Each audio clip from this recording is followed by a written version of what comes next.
Vulnerability fosters good emotions and mental health. Vulnerability also is a sign of courage. We become more resilient and brave when we embrace who we truly are and what we are feeling.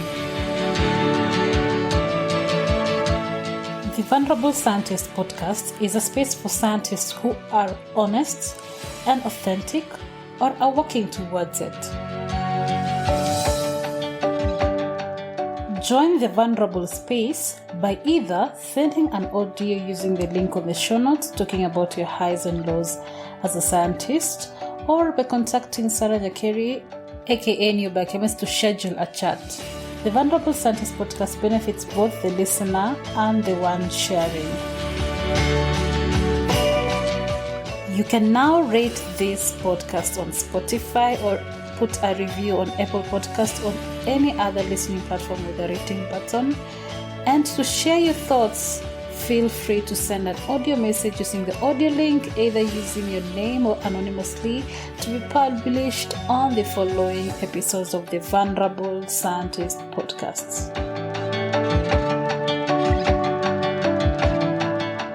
Are you wondering what I use to upload and store my website spaces? Host Pinnacle. I've been using it for over 2 years right now and it has never disappointed me. So host your website today using Host Pinnacle, cheap and affordable and reliable services. To start experiencing Host Pinnacle goodness, click on the link on the show notes and you will not regret your decision.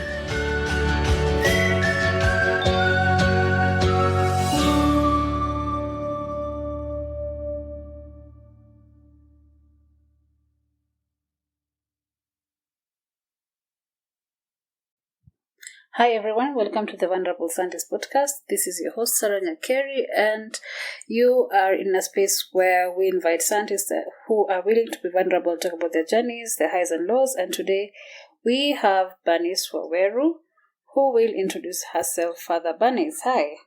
Hi Sarah, how are you? Great to be here. Okay. But anyway, people ask, how are you? Maybe I could ask you, how are you really? Not how are you, just for the sake of it. That's true actually.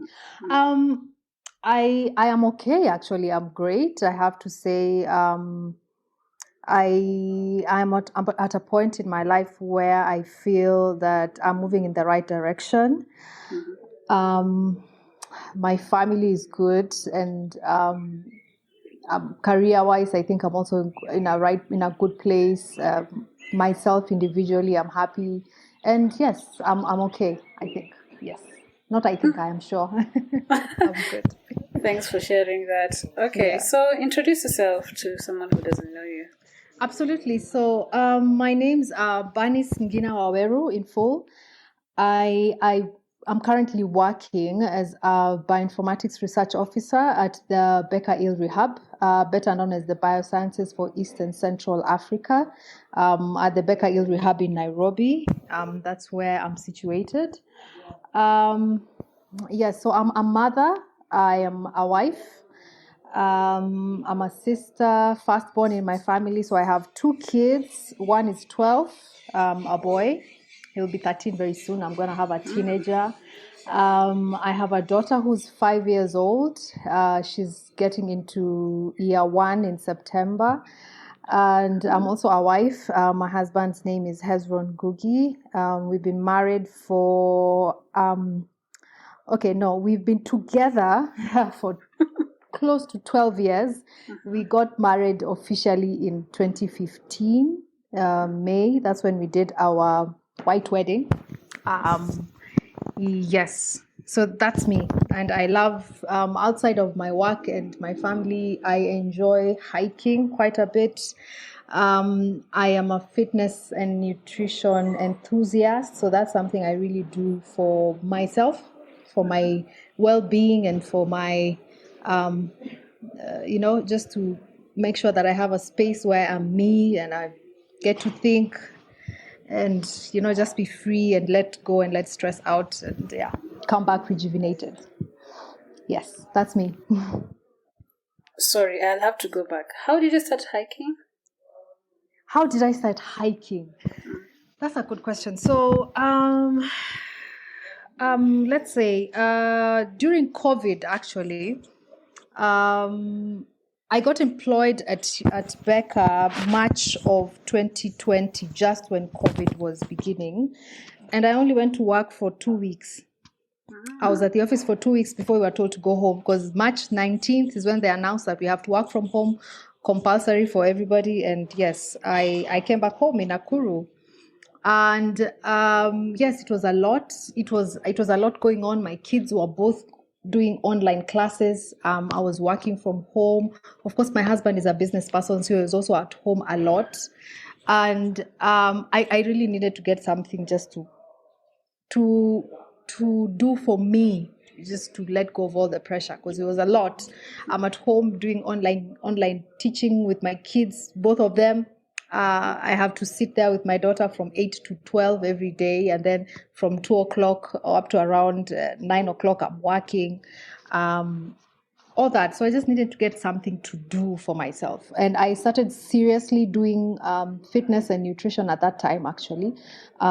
We got, myself and a friend of mine got personal coach. So he used to come to our neighborhood. We have a nice area outside, and he would take us through body conditioning. We started at the very beginning, just doing jump rope, and doing some easy to do body weight exercises, and we graduated on to started doing weights. So I thought, okay, I'm really enjoying this. I need to also get somewhere to expend this energy where I'm also getting from fitness. And so that's how I started hiking.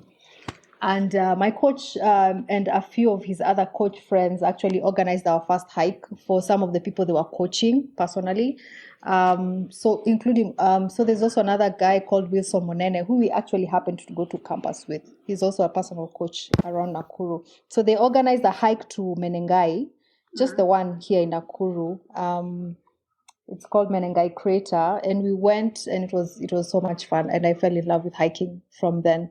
It was cool. We hiked to the top, and we actually hiked down to the crater and then back up. It was 8 hours of up and down. It was fun for me because I was fit, but I also got to see the other side of it, because we also had a few of our friends who are not very well prepared. But it really challenges you, and you get to push yourself, because you can't remain behind. You literally can't remain behind. You're in the middle of a thicket. If you go forward, you can't go back. You have no choice. So your mental fortitude, you have no choice. You have to go forward. You can't remain behind. No one can carry you. At that particular point, it's you and your thoughts and your strength. You have to push yourself, and it's fun. And I try to do that every other month when I can. And yes, so that's how I ended up hiking, and I'm hoping I can do Mount Kenya before the end of the year. That's my goal for this year. Yeah. Okay, great. So let's go back to science. We'll go back to hiking. I'd love to hear more about that. But let's go to science. You mentioned you're a bioinformatician at Beca-ILRI. So I would like to know, how did you get there? Explain to us the journey before that. Yeah. Wow. I have to say, I didn't even start. I never ever thought I would end up as a bioinformatician, to be honest. But I'm loving it. What bioinformatician is, before that? I didn't know. My God, I went to campus and I didn't even know there's something as bioinformatics that existed. No. So, but for me, how did it start? So for me, science started early. My dad is a forester, so he works with the Kenya Forest Service. He's always been in love with books. He has 2 master's degrees. He has like 3 diplomas. Wow. And it's all been around environmental science and forestry. So for me, science started really early. I enjoyed even watching TV shows. To date, I still watch series that are all around science, doctors and stuff like that. So I really enjoyed science from a young age. So when I went to high school, I still enjoyed sciences. I literally performed better in the sciences than all the other subjects. I failed in Swahili literally. Yeah. But I did very well in chemistry and biology and a bit of physics, but I decided to drop physics fast. The first term of Form 4 is actually when I dropped physics, because I enjoyed chemistry and biology a lot more, and I was also doing home science because I love food. Yes, so that's when yes, I am. I'm a foodie, trust me. But so it started early for me. So even when I was going to go to campus, I knew I wanted to go and do something that's involved in science. And I was actually very passionate about aquatic science at the time. I really wanted to work around fish. I think I'd watched too many movies with dolphins and stuff, and I thought it was fun. And so going to campus, I actually applied for aquatic science and biomedical sciences and I think biochemistry. And I was called for biomedical sciences because I think I had like a very good grade in biology. So I went into biomedical sciences and technology at Egerton University.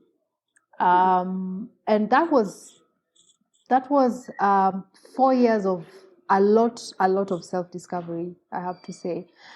I found that I really enjoyed the biology courses, but the chemistry courses, my God. I enjoyed chemistry in high school for sure, but in campus, wow, that was a whole other story.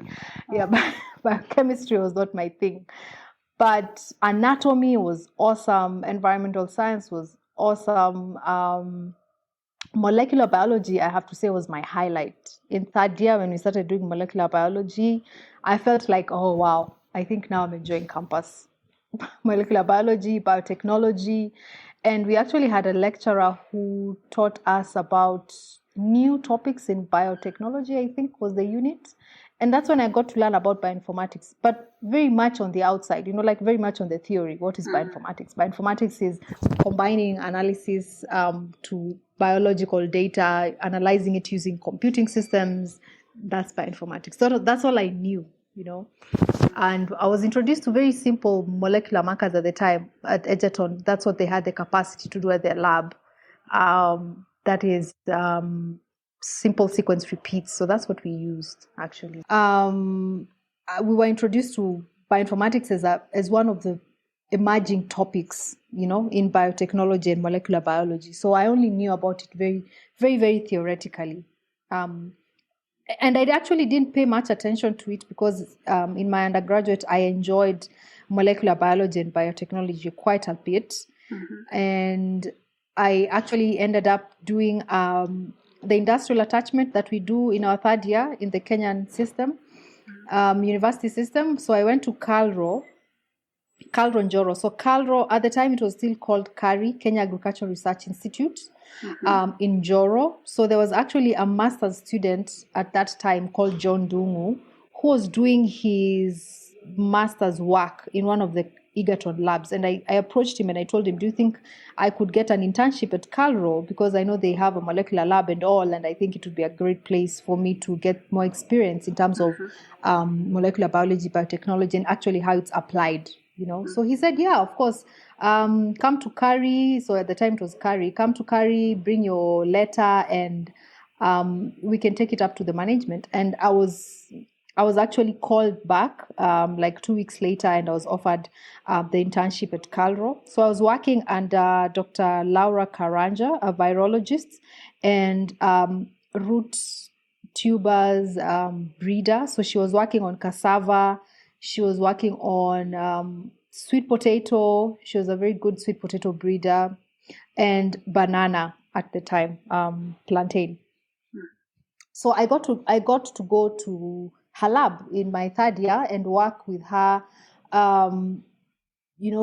actually getting practical experience on how to use molecular tools. So using a lot of RT-PCR to study viruses. So she was studying a lot of viruses of sweet potato, and also how to use the same molecular tools to screen tissue culture stocks that were being used to produce virus-free tissue culture plantlets for farmers. So it was really cool. It was really fun that I could get to see how this is actually applied in real life, in industry.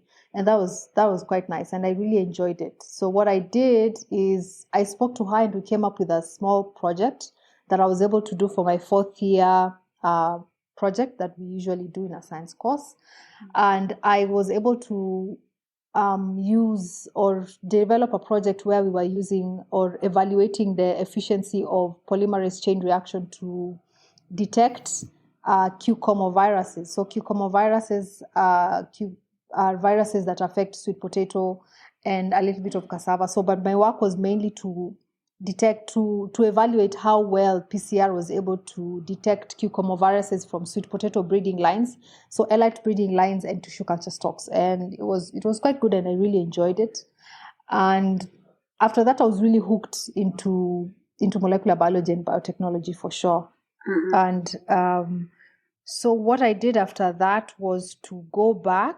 Actually, so once I finished my 4th year, I stayed home, I think, for just 2 months, and I went back to her. I talked to Dr. Laura and I asked her, do you think I can work as a volunteer in your lab? I mean, I just finished my coursework for my undergrad, and I'm just at home, and I think it would be a great opportunity for me. And that's literally how I started my career in science. And from there, I mean, that's how I started working in the industry for molecular biology and biotechnology. So I went back as a volunteer to work with Dr. Laura Karanja and the molecular biology lab at KALRO, Njoro. So now it's actually called KALRO, so Kenya Agricultural Livestock Research Organization in Njoro. So I still went back to the Njoro lab. I worked with her quite a bit, and she had a technician called Maura Kiarie who literally taught me everything I know about molecular biology practically, in terms of DNA extractions, optimizing polymerase chain reactions and RT-PCR reactions. And we also used to use circular DNA amplification method at the time called Templify for banana viruses, which was quite fun. It was a long process, but it was quite fun. Wow, I never heard of that one, actually. Yeah, it wasn't used much, but it was quite fun while it existed. And then doing a lot of the sample collection from the field, from the viruses, extracting and isolating viruses, and running all the gels, and actually how to run a molecular biology lab. All the crazy stuff in terms of procurements, and this was a government institute, so procurements are so tedious and so long. But yeah, I have to commend him because he taught me so much. And then while I was there, I was exposed to other crops. At the time, Njoro was also very famous. It still is up to now as the international stem rust wheat phenotyping field. So around 1999, I would say there's this fungus called stem rust of wheat that emerged, and then it became quite a pandemic, not just in Kenya, but the rest of Africa and even the globe. And up to now, it's still a threat.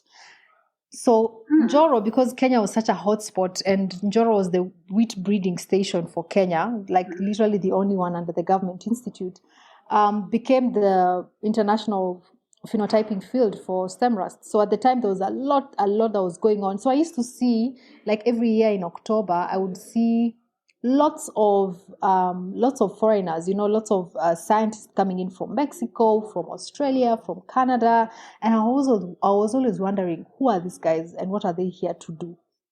So the first time they came, I was very impressed. I'm like, wow, they came, they're very organized. They had a 2-week conference. They go to the field, they take notes, take pictures, learn so much. And after they went, I approached the leader or the program head for the wheat breeding section, and I told them, I'm interested, can I also volunteer, just like I'm volunteering in the molecular biology lab to learn? And he said, yeah, of course, you can always work together with the breeders when they're going to the field and learn with them. So that's how I actually got into working with wheat. And it worked out quite well, actually. So I was able to learn quite a bit about wheat breeding, wheat pathology, taking notes in the field with the scientists. So the next year they came, I was actually part of the people who were trained. So the following year I was in their workshop. So what I learned is that every time they came, there was a different group of people who came from all over the world to be trained about stem rust and yellow rust phenotyping. and all about wheat breeding and the CIMIT. So CIMIT is the International Center for Maize and Wheat Improvement. And so in Joro, they concentrated mainly on wheat and how their breeding works. So I was actually a trainee and I got trained and I learned. And I was really interested because they also talked a lot about how they are including molecular biology techniques to do breeding in terms of using molecular biology markers to be able to track the genes of stem rust and leaf rust and yellow rust in their populations. And that was quite interesting because it's something at least I was exposed to. And after that, I was like, okay, I need to be able to go to the next level. And for me to be able to go to the next level and at least take advantage of these opportunities, because they used to come and they're like, yeah, we have studentships, we have projects that students could do. And I'm like, how then do I take advantage of this? And that was when I decided to do my master's. Thank you for listening. You can now support this production through www.patreon.com/thevulnerable scientist.